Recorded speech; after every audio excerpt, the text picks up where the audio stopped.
All of it is intentional with me. It's just so everyone knows. All of it. Everything I do is intentional. I'm a 51-year-old grown ass man. I know exactly what I'm doing at all times. Believe in me, tell a different story. Beautiful melanin goddess that's before me. Hello. Coming up on Another Act, I chat with Billy Porter about his journey, his art, and why this final season of Pose feels just about right. Billy, the significance of the representation of Pose cannot be underscored. Take me back to when this project first came to you. What were your thoughts, and how did you process it all? Well, I was in the middle of a pilot season, yet another pilot season, where I was being dismissed for my flamboyance. My flamboyance being the only thing that I would ever be called in for, right? Yeah. So if the description of the character didn't include flamboyantly ... I wouldn't even be called in for it. Yeah. And then I would do the audition, and then the notes would be, oh no, we don't want him, he's too flamboyant. I was losing my mind, honey. I was losing my mind. Yeah. And, I was ready to just be done with it. Not in the sense of like giving up, but just in the sense of like, I'm done begging for people to see me who aren't interested.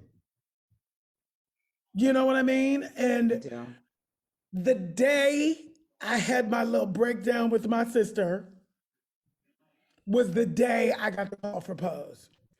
It's interesting that you talk about, the flamboyancy and the types of roles that were available. Is I was going to actually ask you and say, I guess, that I think there's so much good that comes from this series.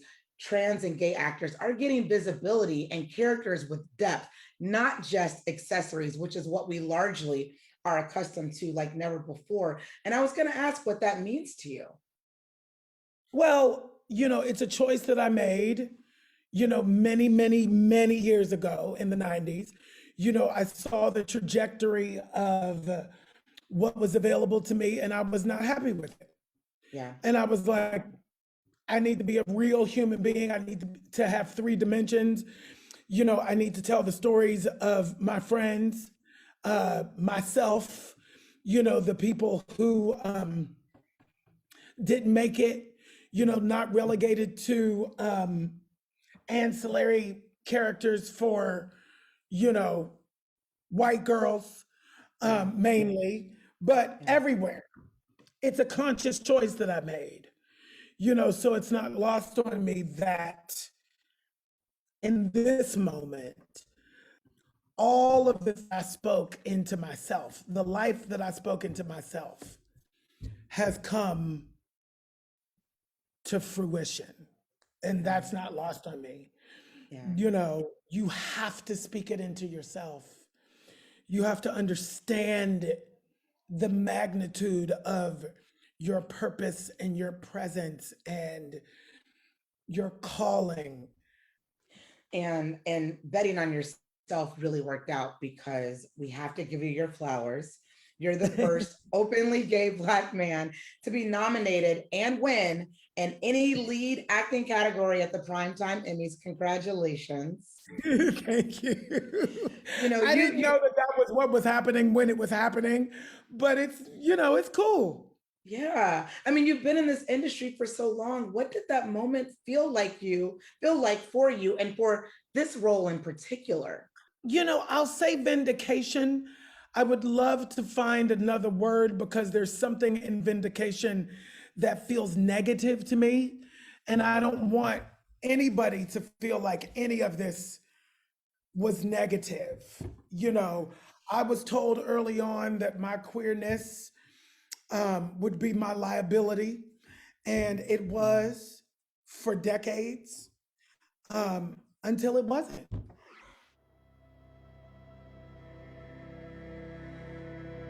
I used to take that mic in my hands. The category is... And it made me feel alive. Your life matters. How has this changed everything for you?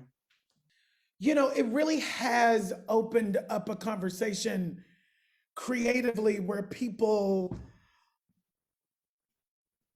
believe in me and trust me creatively as a leader in ways that did not exist for me in the past.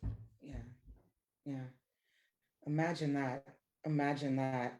You have a Grammy, you have an Yes. Emmy, you Yes, have I a do. Tony.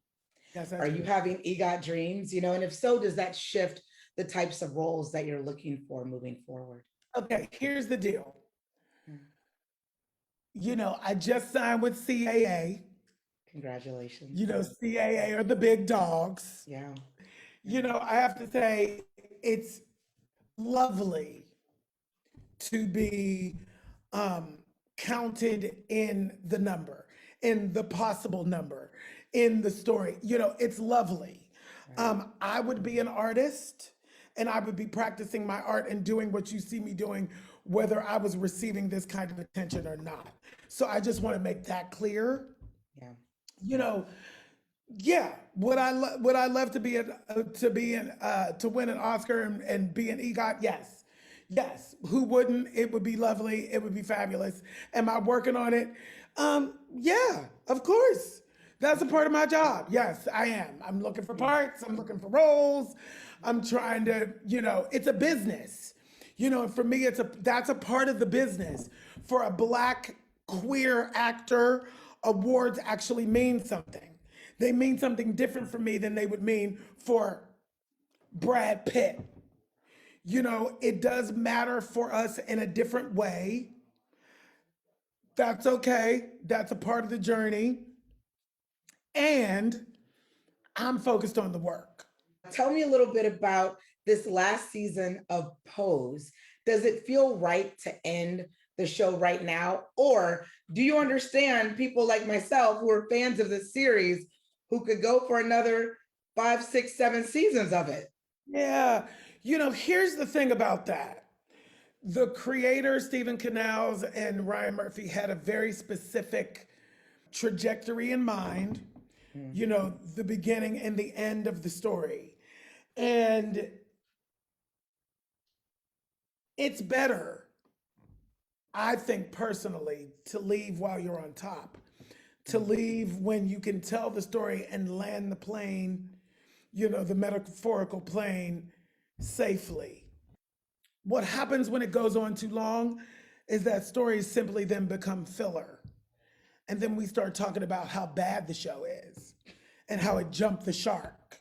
You know, and that's because the story that it originally encompassed had already been told. That's what I love about ending right now. It's exactly the right time. The story that we wanted to tell has been told from beginning, middle, and end. Now it's time to tell a different story. I was going to ask, did you anticipate the types of conversations and the impact that this series would have on everyday American families? Because Yes. it is you did. Tell me a little bit about that. What course. was your greatest hope? Well, my greatest hope is the conversations that we're having, which is to ignite them at all. Especially in America, I can only talk for America. We like to act as if stuff didn't happen. You can't heal the thing unless you name the thing. We have to name it and talk about it. We have to bring everything out into the open, you know, so that everybody is clean and everybody is clear and everybody understands each other, you know, to release the fear. I was very aware of the impact that Pose could have, you know, and aware that we have to know. We have to know that's the point. We have to know where our power lies. We have to know it has to be intentional. All of it is intentional with me. It's just so everyone knows. All of it. Everything I do is intentional. I'm a 51-year-old grown-ass man. I know exactly what I'm doing at all times. Thanks. Billy the Porter, what is coming up next for you? You mentioned directing. At what point in your career did you start thinking about a role behind the camera? As early as college, in drama school at Carnegie Mellon University in my hometown of Pittsburgh, I was already directing. When the work dried up for me in my early 30s, it pushed me towards a different level of creative engagement.